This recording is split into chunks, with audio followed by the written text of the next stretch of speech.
I'm going to be showing you how to send bulk WhatsApp messages. So sending bulk WhatsApp messages can be done safely using WhatsApp built-in tools or third-party tools if you need advanced features. So here's a clear guide.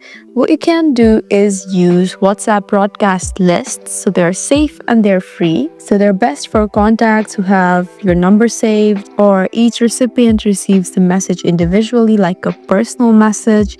So what you want to do is open your WhatsApp first. It's right there. Once you open it, just need to tap on chats. Once you're in your chats, you need to tap on broadcast lists. If you can't find it, just search for it. So once you're there, what you need to do is pull this down till you find these options right here where you can find all, unread, favorites, groups, and you have the plus button. Just go ahead and tap on the plus button. And now you have the option to create a new list. So what you can do is just write down friends or work or whatever, and just tap on the option right here that says add group or people. Just tap here and just add people to your new list. You need to make sure that only contacts who have saved your number will receive broadcast messages. So you can only send up to 256 contacts per list. So just select people and tap on add and just send your messages. I hope this video was helpful for you. Please leave us a like and drop us a comment down below, and we'll see you again in our next video. Thank you for watching.